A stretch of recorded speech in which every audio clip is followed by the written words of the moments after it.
morning, good evening, and a very happy new year to all participants who tune in our event today. I am greatly humbled and privileged to be the moderator for the first session of the ROF 2022 on US-China relations. We all know that the strategic competition has become a new paradigm of US-China relations, and the world is nervously watching how the two great powers will navigate this perilous trajectory.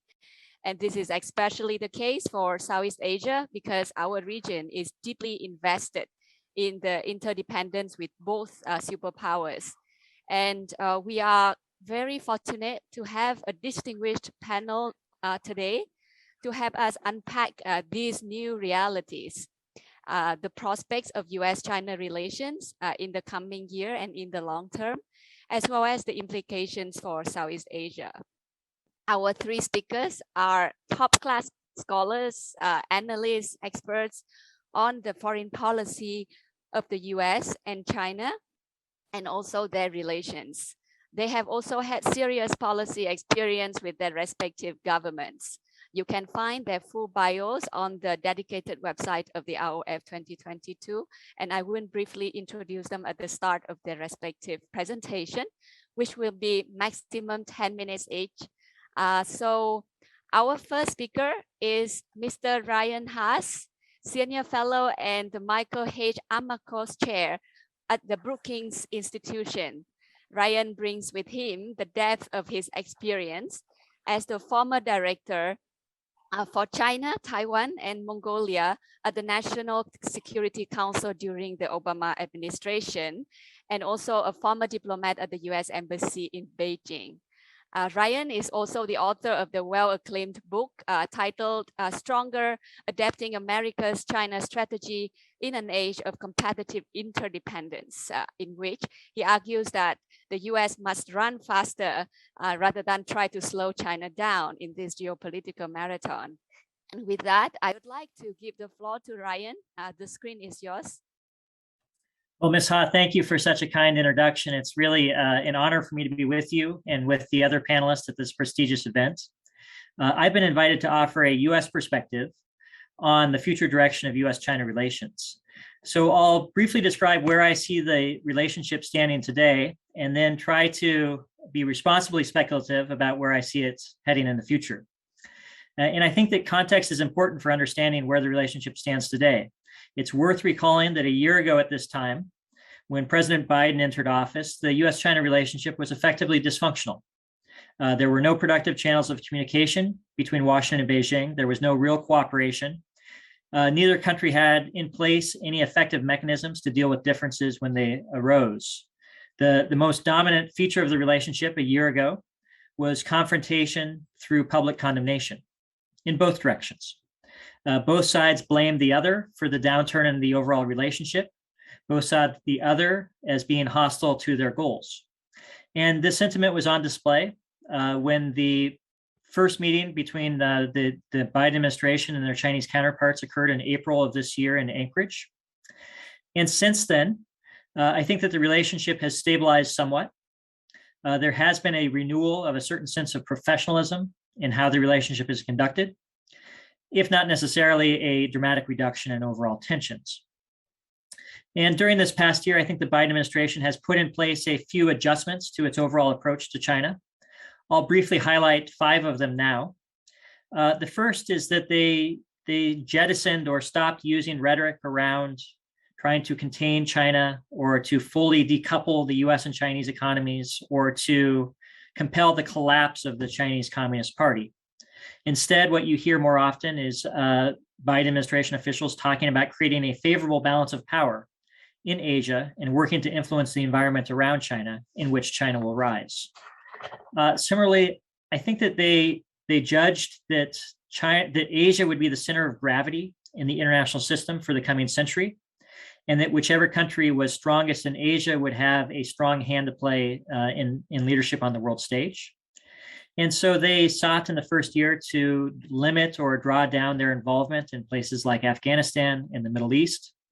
I think that those efforts are going to encounter some headwinds in the coming year if what we're watching with Russia and Iran continues to create challenges that will command Washington's attention. The third feature or shift was that the Biden administration decided early on that the real core of the competition between the United States and China would be over technology issues. And they have looked for ways to deepen their own investments at home in accelerating American innovation, and also by pooling resources and capabilities with allies and partners to accelerate the development of cutting edge technologies. Fourth, I think that they have really worked over the past year to try to disabuse this perception of America being in decline and China being on an inexorable rise. They have worked to try to strengthen America's overall presence in Asia and to try to provide a bulwark against any notion that China is on the march and America is in retreat.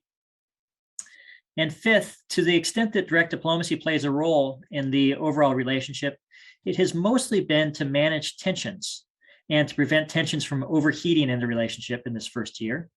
I think that the Biden administration is fairly skeptical of how much cooperation is possible in the current environment between the United States and China.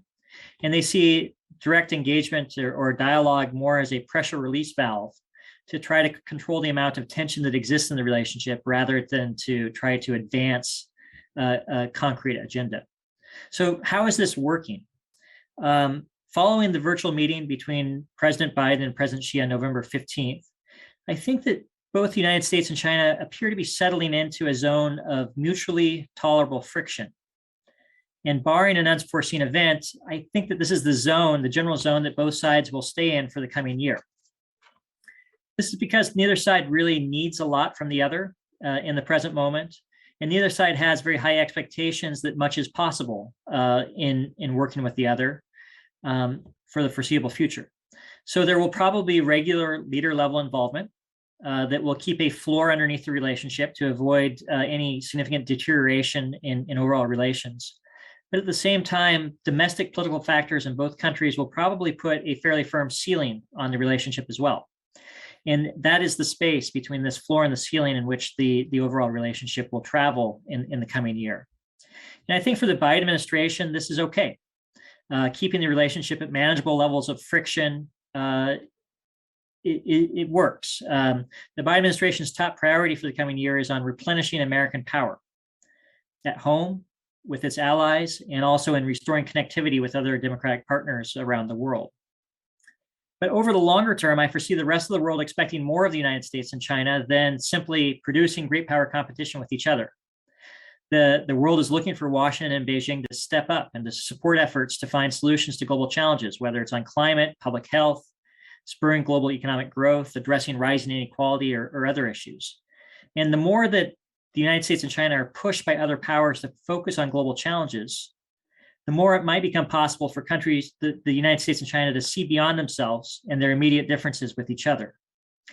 And this is not to suggest that the level of competition in the overall relationship will dissipate anytime soon. I don't think it will. I think there are some structural features to the competition that will be enduring well into the future. But at the same time, I think it's worth us just being honest with each other that neither country is going to be able to impose its will on the other. Neither country is going to be able to settle disputes through conflict with the other. That is not an available option for either side. Rather, I think that ultimately, America's and China's prestige on the world stage will derive from their performance. And whichever power demonstrates the greatest capacity to improve the lives of their citizens and the lives of people around the world will benefit from the pull of power. So to just briefly wrap up and turn it back to you, Ms. Ha, I think that the US-China relationship over the next year will navigate heightened but manageable levels of tension. It will exist in this zone of mutually tolerable friction. But looking further out, both countries will face pressure from partners around the world to contribute to solutions to global challenges. And the more that the United States and China respond to these demands, the less pressure that the countries in Southeast Asia and middle powers around the world will feel to align all of their actions with either the United States or China. And the more space that they will have to be able to lean toward the United States on some issues and tilt towards China on others. So these are a few initial framing comments. I'm very much looking forward to hearing the comments of of the other panelists in the conversation to come. Thank you. Thank you so much, Ryan, for your presentation. You have illuminated how US-China relationship will likely unfold this year. And you also perceptively highlighted the broader trends of the longer term competition between the two different governance systems with, as you highlighted, performance being a decisive factor, including in the performance of providing solutions to global challenges. Our second speaker, Prof Chen Dongxiao, is president of the Shanghai Institute of International Studies and vice chair of China National Association of International Relations. He assumes the role of senior advisor for a number of Chinese government agencies, as well as ASEAN and United Nations related frameworks. Prof Chen has done extensive research on the United Nations, as well as China's foreign policy and China-US relations. Today, he will shed light on how US-China relations are viewed from a Chinese perspective. Prof Chen, please. Thank you, Mr. Ha. It's also my great honor to be invited to attend this important meeting. And also, I'm very glad to see the many old friends, including Mr. Haas, the Ryan. I listened very carefully about your comments about US-China relationship. I think that I share many of your points. And I also would like to offer some of the points I think are very important to understanding the trajectory status as well as the trajectory of the bilateral relationship. First, we have to recognize that there's a paradigm shift in the dynamic of bilateral relationship between China and the United States. From Washington's perspective, since the Trump administration, Washington has formally given up the so-called engagement policy and instead pick up the strategic competition against China as a guiding principle. From Beijing's perspective, as a response to what Beijing believed or described as a new containment, quote unquote, policy carried out by the Washington, Beijing increasingly stressed the importance of a grand struggle. In Chinese, it is called 伟大斗争, to explore the new way of a peaceful coexistence with the United States, featured by the mutual respect.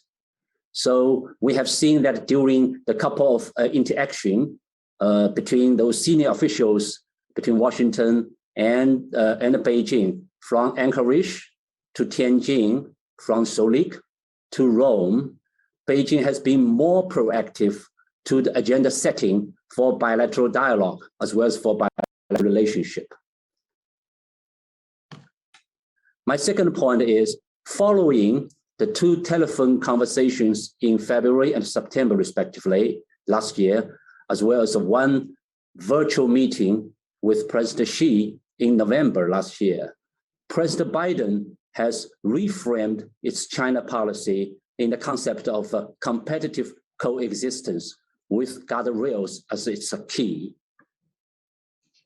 It has four important points from my understanding, namely, Washington recognized its relationship with China as the most important bilateral relationship in the world. Washington also has shown that it has no intention to contain China by its alliance system or to have a Cold War with China. And Washington has also shown its no interest or no intention to change its one China policy. That has been very important from Beijing's perspective. At least at face value, Washington's rhetoric of those competitive coexistence with guardrail is coming a bit closer to Beijing's peaceful coexistence featured by mutual respect. So I think that both sides have come to a more closer to a mutual understanding of how to deal with the current status of bilateral relationship, even if there are still a huge differences about how to define the competition. My third point is, given the structural constraints and the new paradigm of bilateral interaction, the rising competition and the repeated friction is a new normalcy for bilateral relationship. The single most volatile issues is the Taiwan question. The Beijing and Washington are increasingly less confident about whether the other side is going to fundamentally change the status quo. Meanwhile, both sides also recognize the importance of somewhat CBM on it. But still, I think that we need to narrow the gap of the perception of this issue. My fourth point is that 2022, this year, will be another year of uncertainty. On the one side, the two countries are alike in that China stressed that the CPC 20th National Congress is the most important event in China's political life, whereas the United States will have the midterm election. Despite the two countries have different political agendas, both are facing with the task for overcoming the COVID-19, for economic recovery, better mutual trading situation, more jobs, social stability, etc. Therefore, to incite external threats might be of help for time being, yet to keep the mutually beneficial cooperation will garner much more positive achievements for political and economic ends. So it indicates that the domestic agenda for both sides means that both sides need a more stable bilateral relationship. But at the same time, on the other side, Beijing is not so confident or sure that given the political difficulties at home for President Biden or Biden administration, as well as the very polarized political atmosphere in Washington, bashing China bashing is still the easiest way for Biden administration to gain support from its opposition party at Congress to get his domestic bills passed.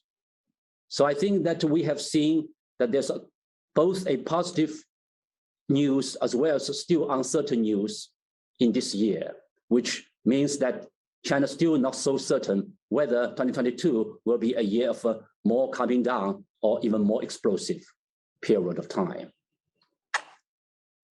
Last but not least, I think that in order to keep the bilateral relationship back on a more stable and predictable pattern, the two countries should keep dialogues and communication.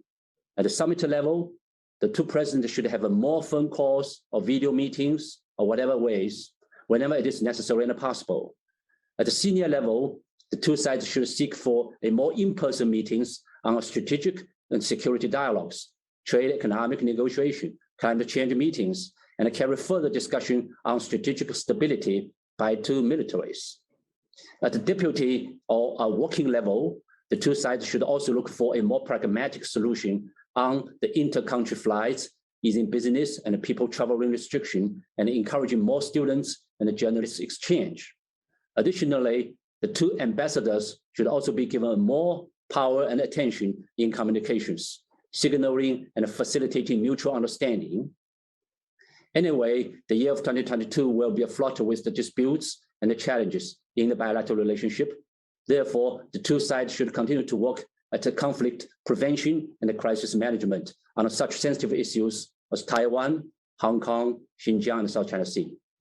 I will stop here.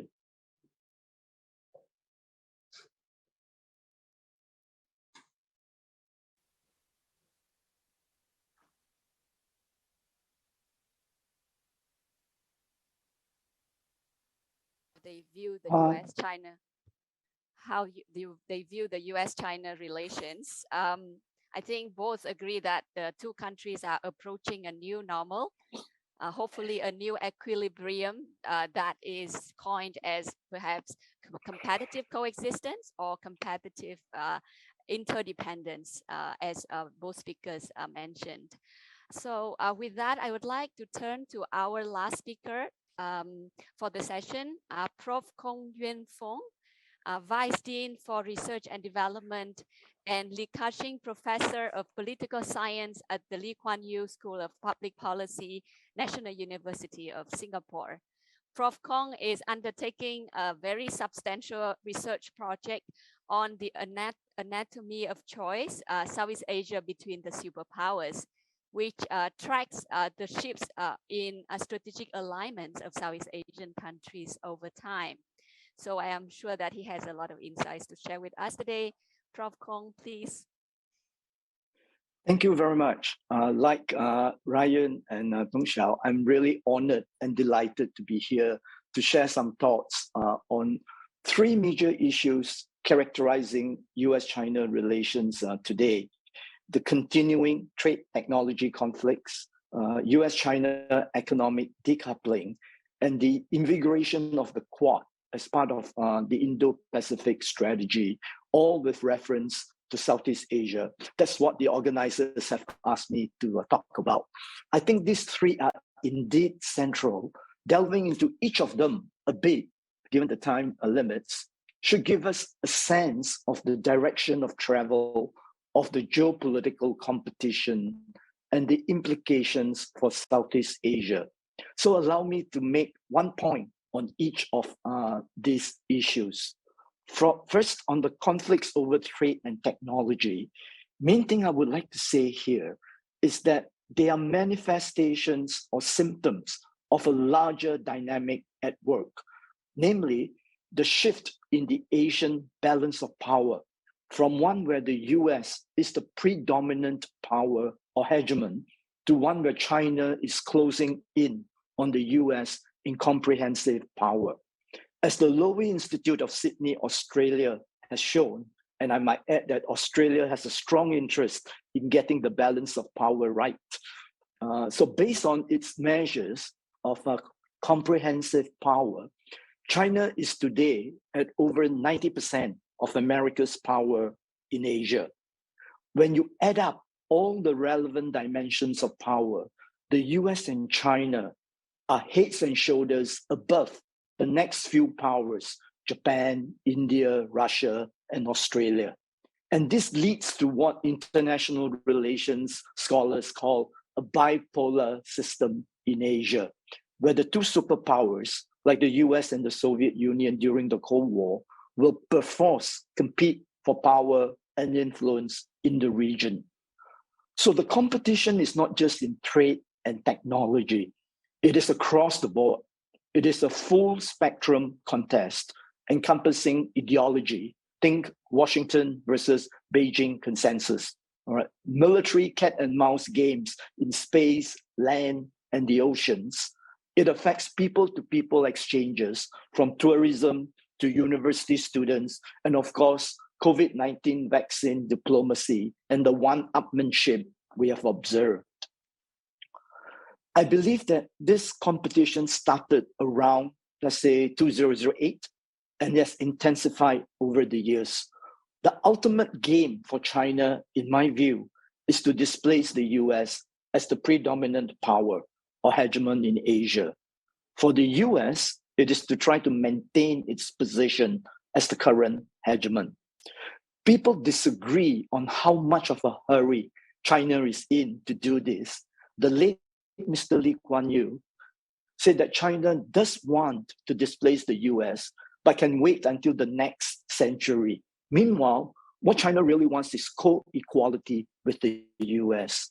Now, for a variety of reasons, however, the US is reluctant or not yet ready to grant China the co-equality it desires. So it's not surprising to me that China is putting facts on the ground in Asia that will ultimately force the US to recognize it as a co-equal.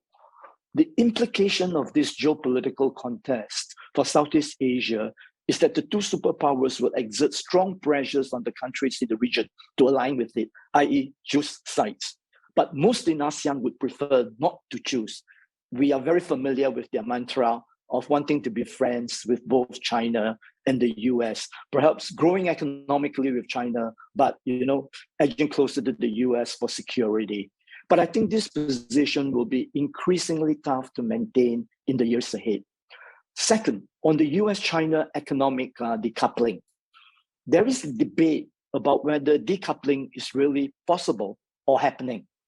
My take on this issue is that it is happening, but it has not been that quick, and it has not been all that bad for Southeast Asia, surprisingly. Decoupling is chugging along, but not as fast as one might have expected. It's almost like the US and Chinese business communities are hoping for a relaxation of tensions so that decoupling can be put on hold. The two economies are so intertwined that the costs of decoupling are uncomfortably high, according to the latest US Chamber of Commerce report, which actually detailed the aggregate economic costs of decoupling to the US when it comes to trade, investment, aviation, and semiconductors, and found it uncomfortably high. Although the trade war, which is one facet of decoupling, was started by Trump, the Biden administration has not relaxed it. It is also worth noting, I think, that the initial steps on technological decoupling was actually started by China back in 2005 and articulated later as the Made in China 2025 policy. In that sense, the US national security argument for technological decoupling came later.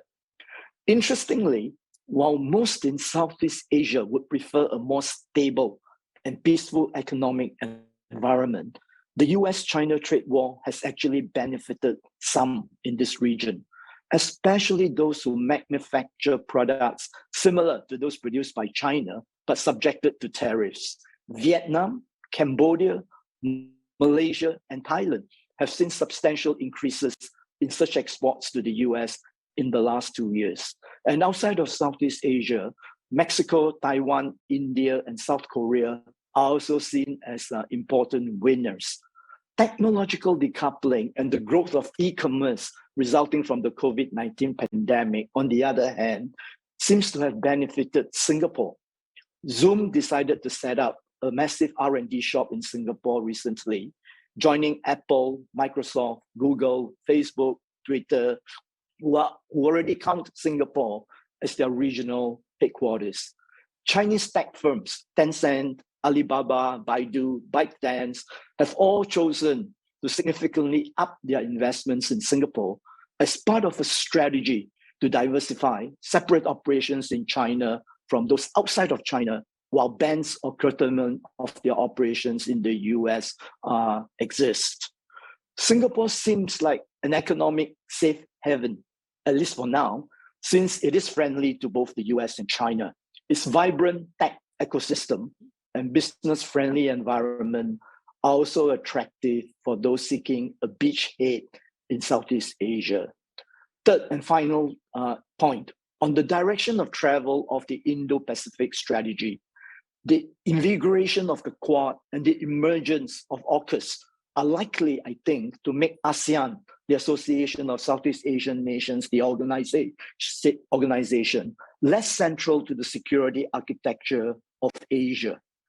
In the aftermath of the Cold War, some here might remember the 1990s, ASEAN, the organization, was very much at the forefront of inventing regional mechanisms and institutions, such as the ASEAN Regional Forum, the ASEAN Europe meeting, the ASEAN +3, the East Asian Summit, and so on. All this sought to enhance confidence building and develop habits of dialogue among the great, middle, and small powers of Asia. However, the challenge posed by a risen China, which is the resident power in Asia, has impelled the US from the Clinton administration onwards, but I think especially since the Obama years, to corral allies and strategic partners from Japan to Australia to India to balance China, which is a euphemism for preserving the US's predominant position in the region. The strengthening of the Quad and the emergence of AUKUS, for example, mean that these more exclusive security arrangements, which is aimed at a specific country, will compete with the more inclusive ASEAN institutions, such as the ARF or the EAS. The hope on ASEAN's part is that the ASEAN-based institutions can still play a role in defanging the sharp ends of the US-China contest. But if the bipolar competition is going to be the order of the day, I would expect the Quad, the AUKUS, and the Five Eyes Plus to play a larger role in shaping the regional security architecture than ASEAN in the coming years. The main qualification I think I would add here is that on the economic side, one can at least say that ASEAN still has a useful role that seems to allow it to punch above its weight.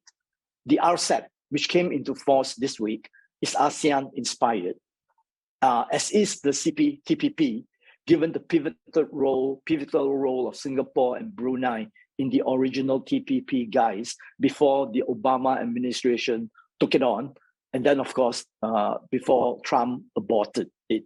One interesting development recently is the ASEAN Digital Master Plan 2025, which seeks to consolidate ASEAN's becoming a digital economy and digital society.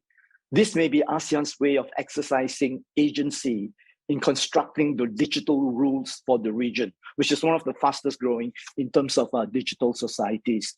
And this will be an interesting avenue to watch, since we can expect both China and the US to also weigh in on their preferred digital architecture, for the region.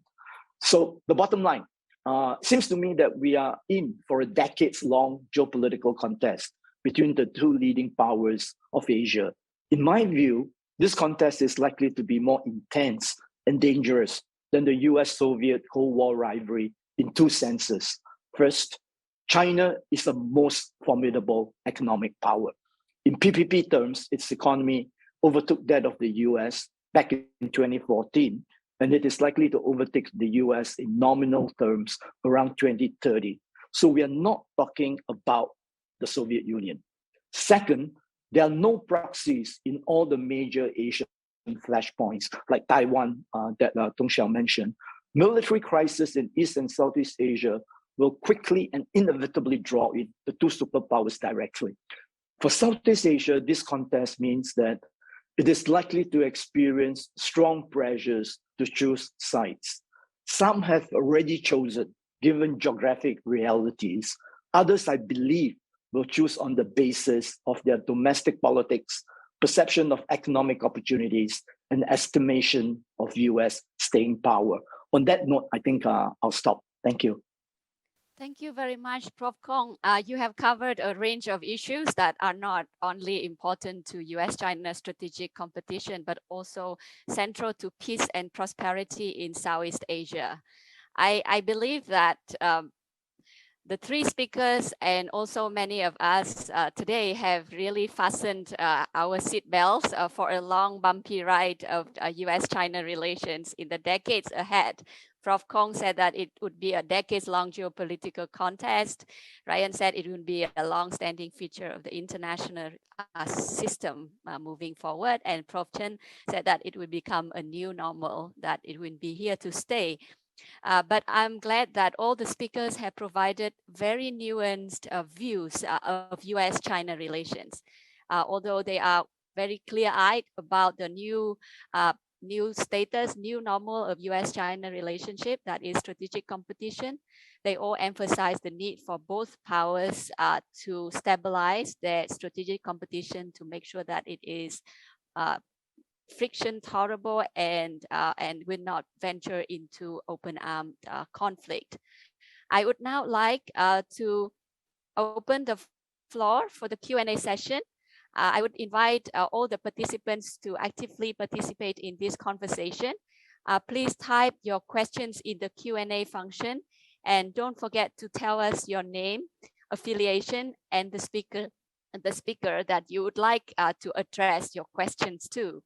I saw one question already coming in from, I believe, Prof. Danny Kwa from the NUS.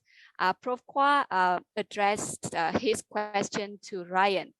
He asked, he mentioned in your presentation, you said that you mentioned the space to maneuver between a floor, which he interprets as US-China bilateral meetings, and a ceiling, which is the domestic pressures.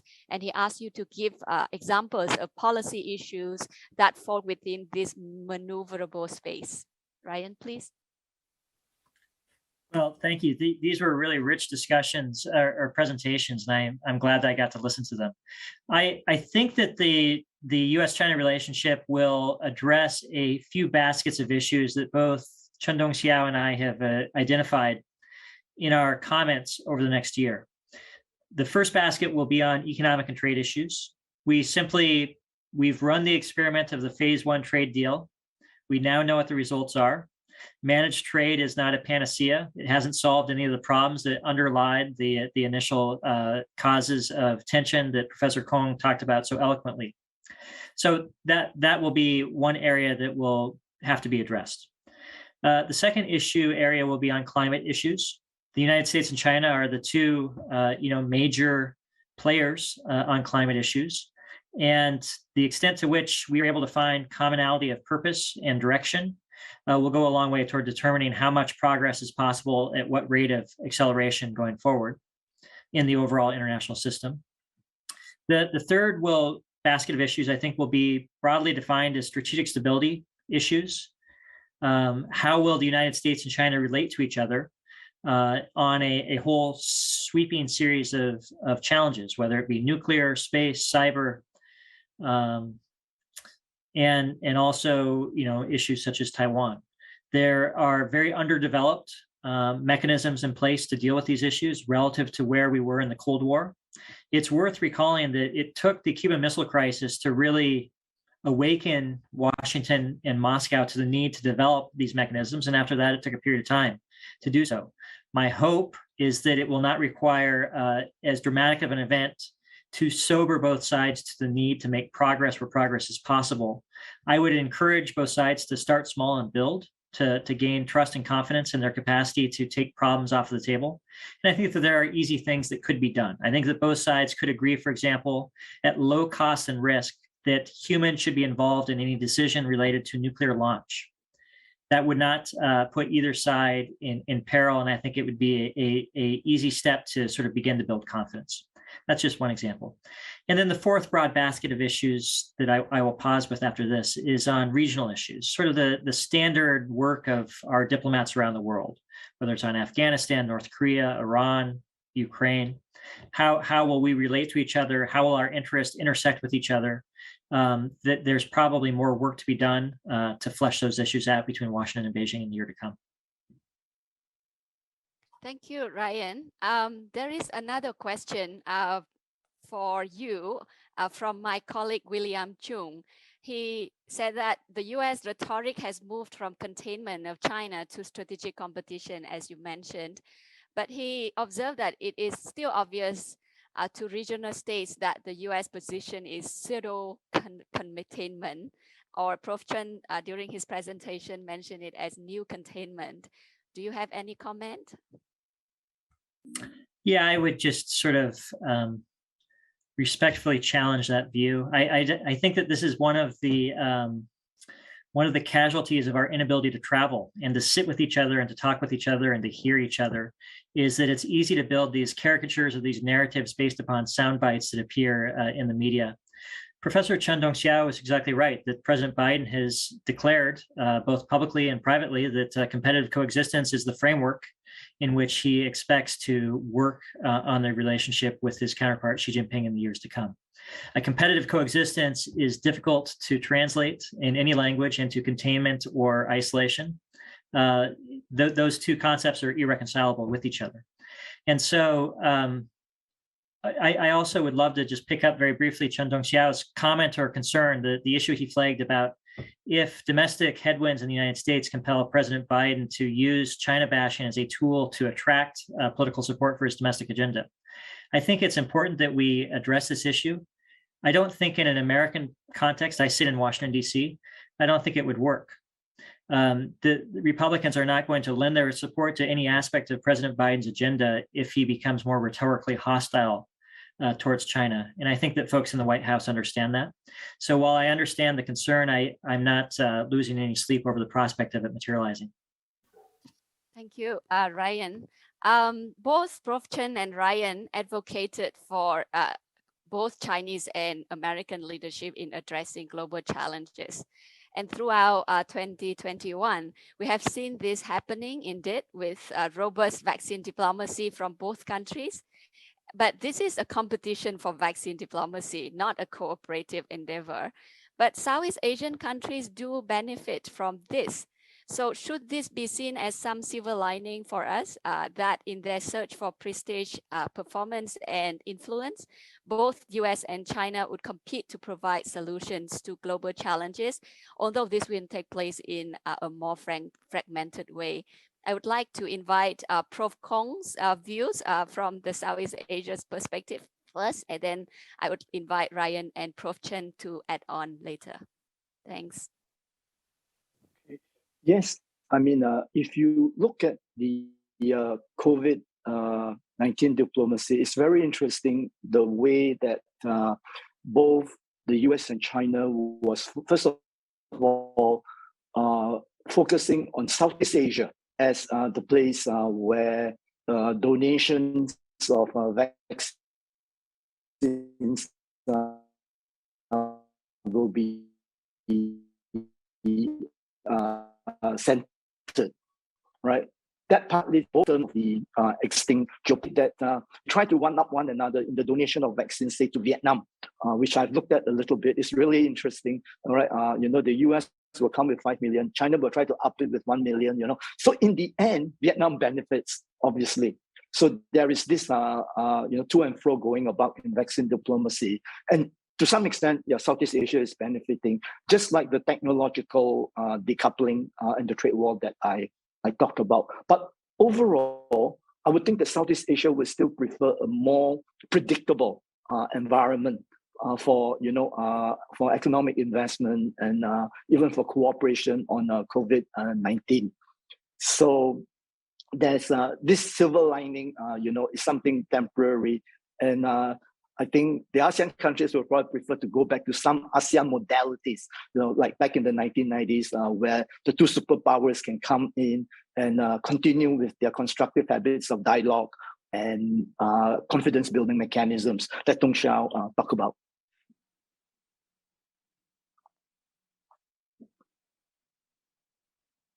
You are muted. Sorry, Prof Chen, would you have anything to say on this issue, on this question about the competition for to provide solutions to global challenges? Well, I think that ideally speaking, if China and United States can collaborate or cooperatively more smoothly on providing the public goods, such as the vaccination distribution, that would be ideal. But this is not a ideal type of the scenario we have seen.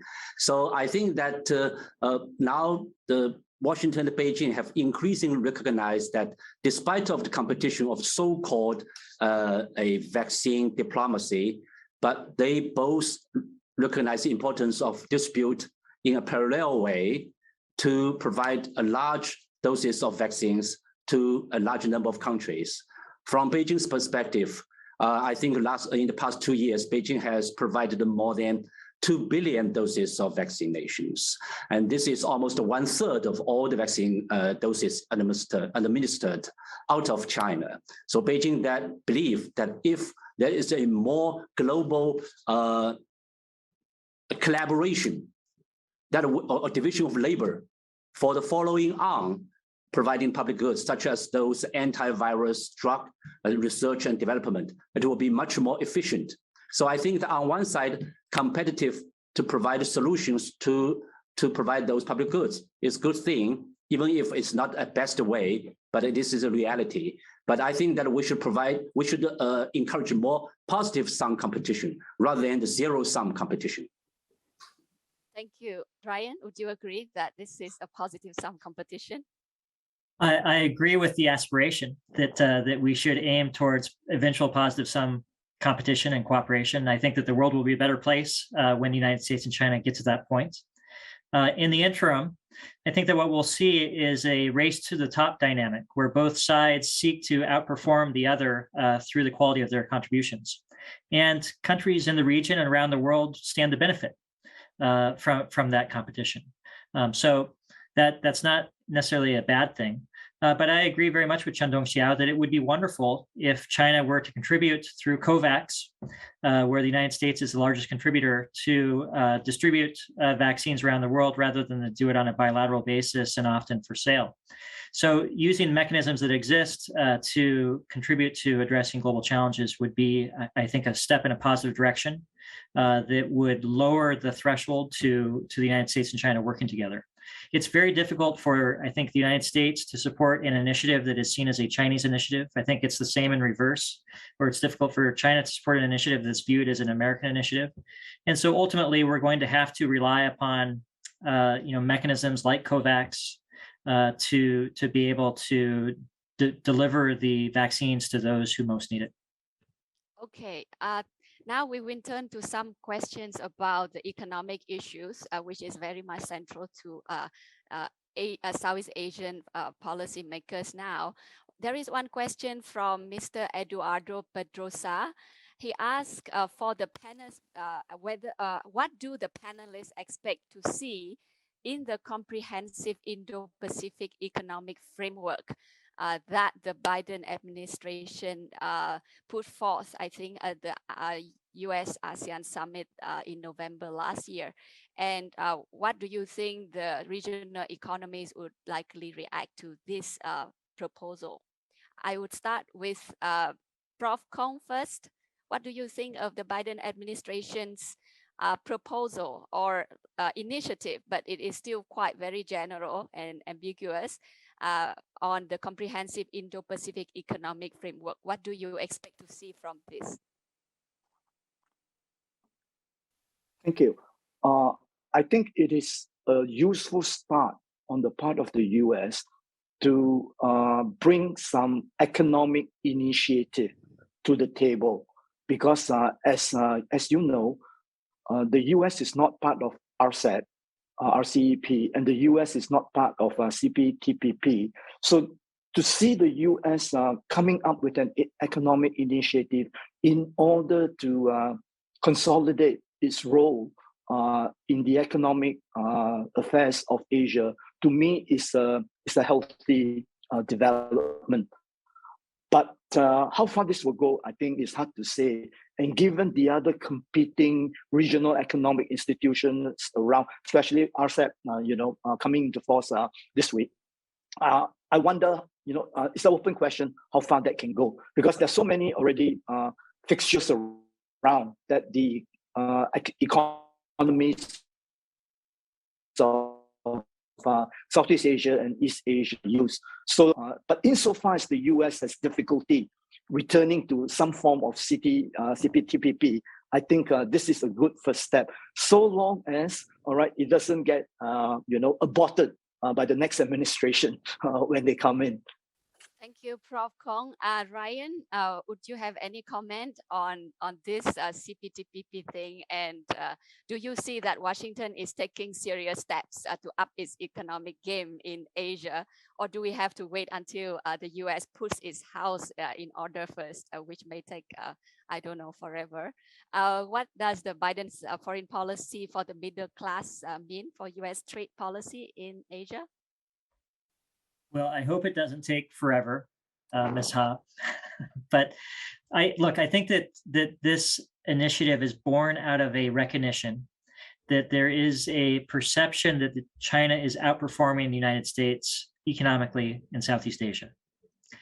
And through RCEP, through the Belt and Road Initiative, through its declaration of intent to join CPTPP, China is making steps forward, and the United States needs to make steps forward as well.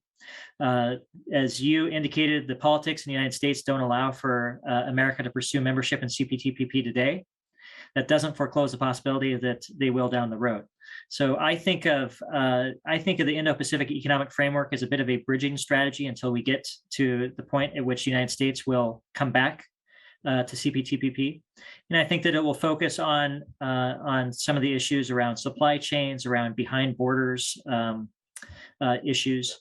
And it'll be helpful. I think it will be net constructive to regional economic integration. And I think that we will begin to see, details about the Biden administration's approach to the region come into greater focus through the release of this initiative, as well as its hosting of ASEAN leaders in the United States, as well as through the release of a Indo-Pacific strategy and the national security strategy. So the next 6 months are going to be very consequential for sort of putting detail around the level of ambition of the Biden administration's approach to the region. And until we get to that, through those issues, I hope that we can reserve judgment and see how it all comes out. Thank you, Ryan. Prof Chen, do you think that a US return to the CPTPP or even joining the RCEP or upping its economic integration with Asian economies would be a good thing, a net positive effect for China? Of course, I think that if Washington could return back and could rejoin CPTPP, that'll be a good news. That'll be a plus because that will mean a more expanded, integrated market. And I think that also will make China less likely to be decoupled from US market. So I think that economically speaking, it definitely is a good news. But how likely it is, I'm still quite doubtful. But anyway, I think that Beijing has already committed to push forward to the implementation of RCEP, which will be effective this year, and also has already applied for joining the CPTPP. I think that one of the important the underlying incentive for Beijing's join the CPTPP is not for those so-called political strategic consideration, but for its domestic reform opening up. So I think that to make China more closely connected to the international market, including to build up a more resilient and stable supply chain with our neighboring country is very important for Beijing. Thank you, Prof. There is a question. Actually, there are many questions the speakers will not see, but I'm afraid that we don't have a lot of time. There is a question from Jeremy Ko about Russia-China intensifying collaboration in various areas from military to political to economic. And he asked how this will impact China-US relations. I would invite Prof Chen to speak first and Ryan after that. Thank you. I think that, yes, we have witnessed the increasing security collaboration and military cooperation between Russia and China in the past few years. It is a kind of a response to Washington's, to the so-called double containment that believed by Moscow and Beijing, carried out by Washington to China and Russia. And Moscow and Beijing share the many common concerns. Both sides are targeted by Washington as a major strategic threat or rivalry. And both sides also felt increasingly strategic and military pressure by the United States and its allies. Russia has been cornered by the expansion of NATO, while Beijing has followed very closely the military implication and impacts of AUKUS, the Quad, and the Five Eyes, etc., over China's security interests. But at the same time, we have to recognize that neither Beijing nor Moscow has intention to forge a formal alliance at the present stage, though both sides will further expand and deepen their security cooperation. I think that it's more a response. Thank you. Ryan, would you have anything to add? Well, I can offer a thought, but I would love to hear Professor Chen's thoughts on how he expects the China-Russia relationship impacting the China-United States relationship, which I think was the question. Yes, that is the question. Prof Chen, would you like to say something about that? The question, how this China-Russian closer relation would impact US-China relations?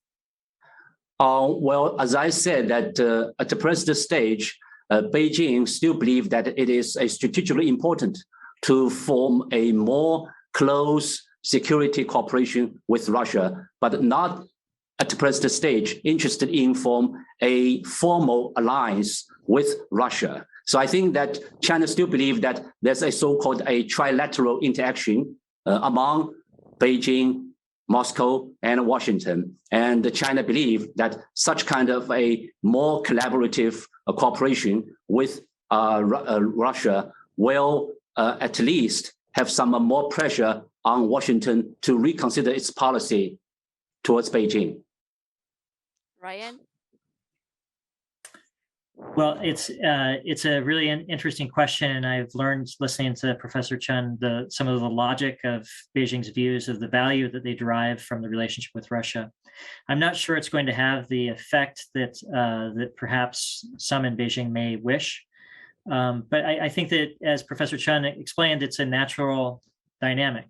I think what is happening is both the United States and China are looking for their friends. They're finding their friends, working to gird and strengthen their position for what both view as a long-term competitive relationship between the United States and China. And so it wasn't surprising to me, for example, when the day after that ill-fated meeting in Anchorage between the American and the Chinese leaders, we saw China's senior diplomats consulting with their Russian counterparts and American diplomats consulting with their EU counterparts. That didn't appear coincidental to me. It appeared to be sort of a interesting sort of symbol of the dynamics that are at play right now. And I expect that will continue for some time to come. I think that it's worth, from an American perspective, just keeping in mind that the China-Russia relationship, by historical standards, is unnaturally close right now. If you look at the broad sweep of history, this isn't the normal natural functioning of China-Russia relations, and we should probably reflect a little bit on why that is the case. But I don't think that it's going to cause any seismic effect in the overall U.S.-China relationship, just to try to answer the question that was posed. Thanks, Ryan. There are many questions addressed to Prof Khong.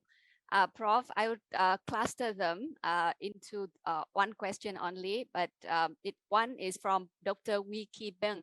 He asked, what is the best we can expect of ASEAN in the next decade? He observed that ASEAN's role seems to be about maintaining cohesion on one hand and being effective peacemaker between the between the big powers on the other. Do you think that this role will continue to hold in the future, or what is the best we can expect of ASEAN in the next decade? And Sharon Sear also asked a relevant question about the relevance of ASEAN, given that there are a lot of problems in terms of inter-ASEAN cohesion, especially with regard to the Myanmar issue now. Prof Khong, please. Okay. Thank you very much for those two very, very nice and good questions. Okay, I think as I have tried to suggest in my remarks, the days when ASEAN was so-called in the driver's seat in the immediate aftermath of the Cold War, coming up with wonderful regional initiatives on playing a broker or honest broker role and developing confidence building mechanisms. I think on the security front, I think those days are probably over, in the sense that because of the emergence of other more sort of security competitive regional institutions. But we must remember, however, that that was never the real purpose of ASEAN. When ASEAN was formed in 1967, it was to maintain intra-ASEAN peace and reconciliation, because many of the states in Southeast Asia were still suspicious of each other, and ASEAN played a fantastic role in building confidence, and so much so that today it's very, very hard to conceive of conflict within the ASEAN countries, with the exception of the issue you mentioned in Myanmar. But there's no conflict. That is issue of an internal political issue, which finally got ASEAN to act in terms of isolating Myanmar and not allowing it to attend the ministerial meeting recently. So ASEAN is concerned about the situation in Myanmar, and for once, has done something, is doing something about it. So So on those issues, I think ASEAN can still do some things. And on the security front, I'm a little bit more not so sure that ASEAN can do as much. But as I also suggested, on the economic front, I think we shouldn't count ASEAN out, because it's coming up with interesting initiatives, such as the ASEAN Digital Master Plan.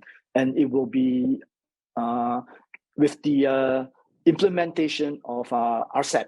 I think you will probably be able to see enhanced integration within ASEAN and between ASEAN and the other RCEP economies. So I think there's still room yet for ASEAN.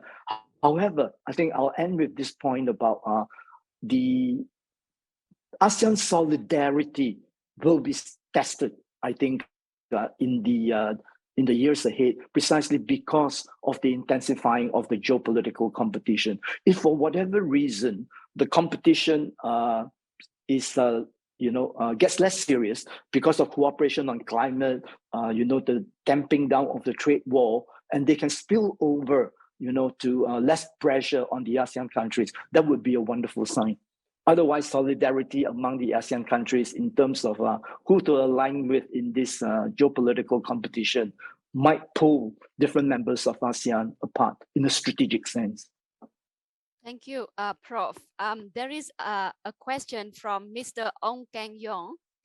He asked if there is any role for big business and big tech firms from China and the US to bring about more healthy competition rather than let domestic factors push both sides to more intensified contestations. And Ryan, I believe that you have done a very comprehensive report on this matter, and you mentioned that technology will be at the front and center of the strategic competition. I would like to invite your views first, and Prof Chen, you could add on later. Thank you. Well, sure, and I'll be very brief because I know that our time is limited. And let me just briefly say how grateful I am to have the opportunity to appear alongside Professor Khong and Professor Chen. It's been really a rich conversation. I think that technology will probably be predominantly competitive as an element of the overall US-China relationship, but it doesn't have to be exclusively competitive. And what I mean by that is that the United States and China are both at the front edge of innovation on a lot of these issues. We're both dealing with the societal effects and disruptions that are caused by a lot of these new technologies coming online. And we would be better served by comparing notes and learning from each other as we go along. Electric vehicles, for example, it's an extremely difficult challenge from a regulatory standpoint to figure out how to manage the arrival of these things. The disruptions that are caused to societies through artificial intelligence and the displacement of so many jobs. What do we do? How do we maintain social cohesion? There's a lot. Healthcare.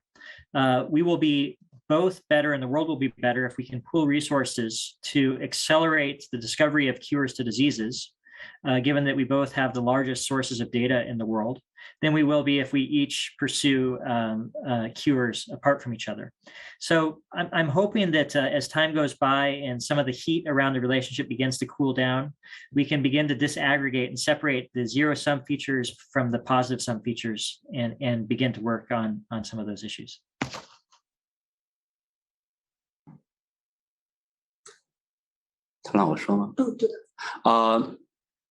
Thank you, Ryan. Don't worry about the time because we started early, so we still have 6 more minutes to go. So Prof Chen, I would like to hear your views as well on this issue about how technological firms could bring about healthy competition rather than let domestic factors to drive it into a zero-sum contestation. Well, as I always say that the ideal scenario is always rosy, but the reality is quite tough. I'm not so confident that whether at the current stage or in the foreseeable future, given such a heat, a strategic competition between two sides, where the high tech or the strategic technology field is already the dominant area for both sides to compete for the primacy. And even if we know that competition, and as Ryan said, that those healthy competition is always welcome by the companies themselves. But I think that we could not avoid the intervention by those domestic or governmental intervention. So I regret to say that it is almost, if not impossible, but it's very tough.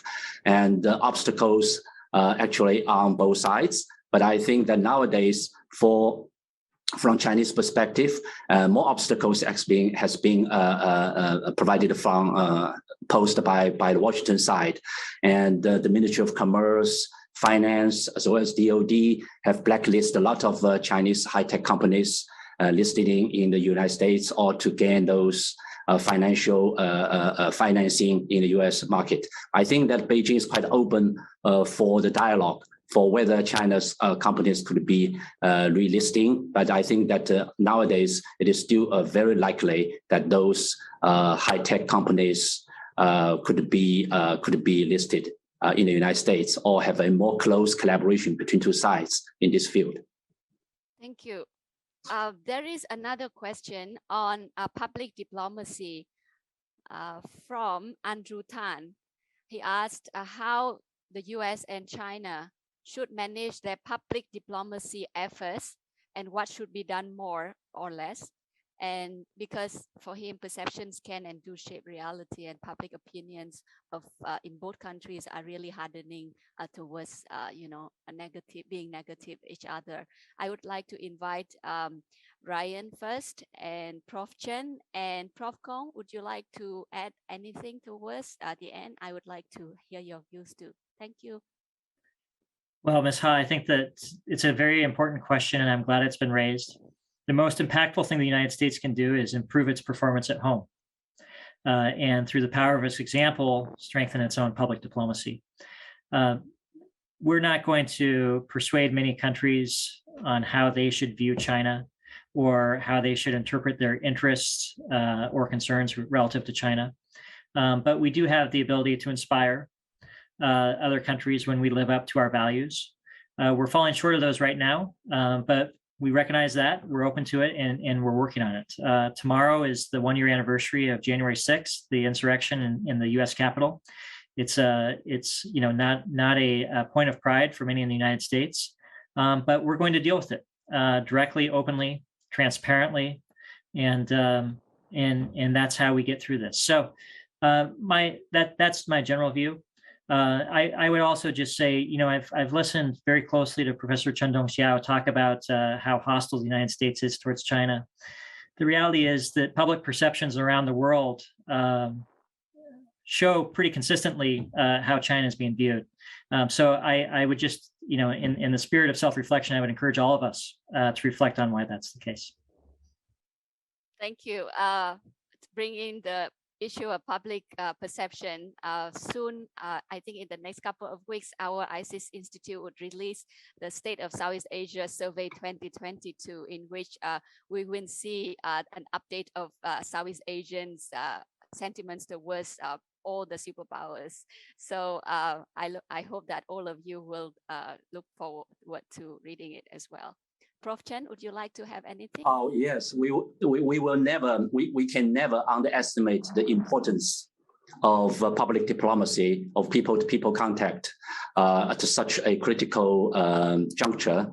I think that those officials, both government officials, ambassadors of two countries, should reach out to the general public as well as those elites of two countries. And I also think that those principles of exchange, equality, and empathy, I call them a 3E, is very important to make those discussion and the dialogue much more workable, so that those reach out could be more precisely perceived by other side, and therefore the perception or corrective perception rather than misperception will be built up. That will be very important. So the equality, exchange, and empathy is very important in the public diplomacy. Empathy. Prof Khong, would you like to add anything?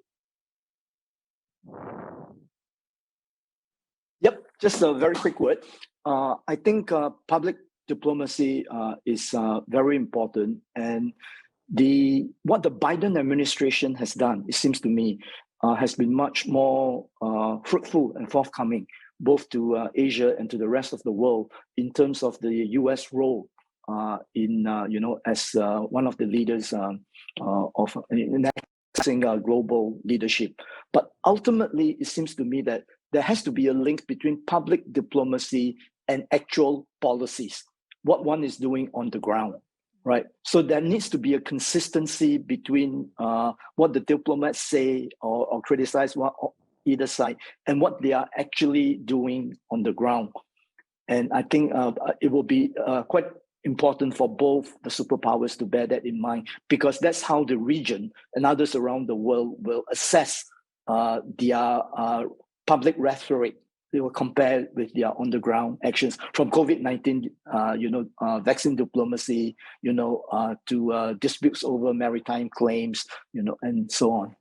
Thank you, Prof, for bringing home that point about the importance of connecting the public diplomacy and actual policy, because inconsistency would breed distrust, actually. So with that important point, I think we are approaching the end of the session 1.